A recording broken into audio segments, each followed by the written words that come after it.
Shalom anak-anak Fitri yang hebat. Bagaimana kabar kalian hari ini? Dahsyat, luar biasa. Yes, Yesus. Oke, sudah siap belajar untuk hari ini? Siap ya. Nah, untuk tematik kita masuk pada tema 2 tentang menyayangi tumbuhan dan hewan. Dan di subtema yang pertama tentang manfaat tumbuhan bagi kehidupan manusia. Nah, anak-anak, hari ini kita akan belajar pada pembelajaran 1, 2, dan 3. Untuk itu anak-anak, fokus belajar kita ada pada halaman 4 sampai halaman 22. Sekali lagi anak-anak, fokus belajar kita hari ini ada pada halaman 4 sampai halaman 22. Nah, anak-anak, hari ini kita akan belajar tentang dongeng. Dan dari dongeng kita akan belajar bagaimana manfaat tumbuhan bagi kehidupan manusia.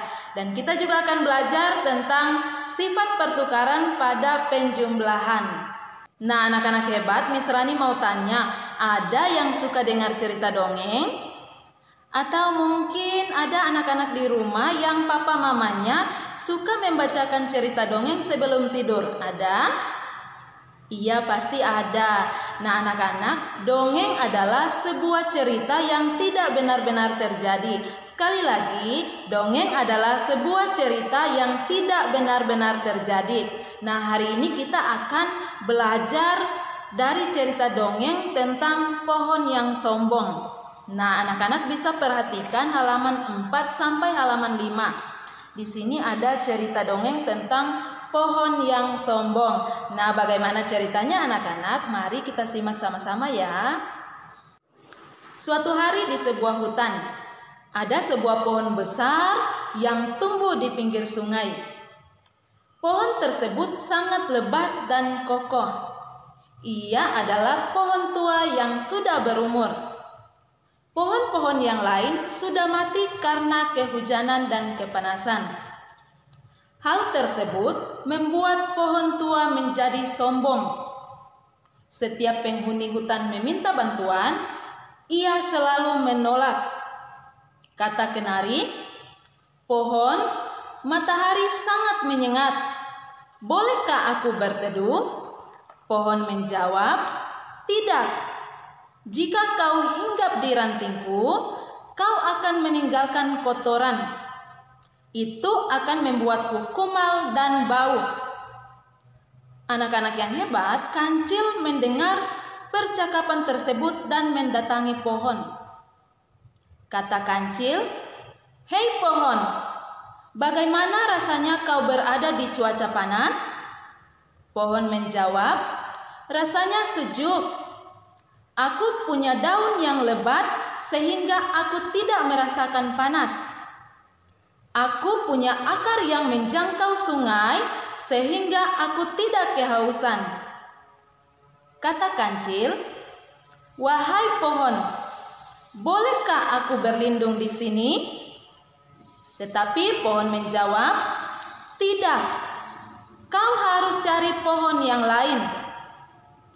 Kancil kesal mendengar jawaban tersebut. Kancil langsung menemui ulat. Kancil meminta bantuan ulat untuk memberi pelajaran pada pohon yang sombong itu. Ulat memanggil teman-temannya. Mereka berbondong-bondong mendatangi pohon itu untuk memakan dedaunannya. Pohon berteriak-teriak mengusir ulat-ulat itu dari tubuhnya. Kata pohon, "Hei ulat, kalian pergilah. Jangan makan daunku." Kata ulat, "Daunmu sangat enak. Aku akan menghabiskannya." Kata kancil, "Lihatlah pohon, sekarang kau tidak dapat sombong lagi." Kata pohon, "Kau benar. Aku menyesal. Aku tidak sanggup melawan ulat yang kecil. Mereka banyak. Aku tidak akan bersikap sombong lagi. Tolong maafkan aku." Nah, anak-anak, jadi kancil menyuruh ulat berhenti untuk memakan daun dari pohon itu. Nah, sejak saat itu pohon menjadi ramah kepada seluruh penghuni hutan. Dan sekarang banyak hewan yang berteduh di bawah pohon itu.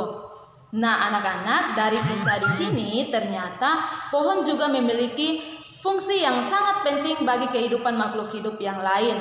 Salah satunya adalah sebagai tempat peneduh karena memiliki daun yang sangat lebat dan rimbun. Nah, anak-anak hebat, selain memiliki manfaat sebagai peneduh, tumbuhan juga memiliki manfaat bagi manusia. Nah, apa saja manfaat tumbuhan bagi manusia? Mari anak-anak kita simak sama-sama halaman 12. Sudah dapat? Nah, di halaman 12 di sini ada beberapa manfaat tumbuhan bagi manusia.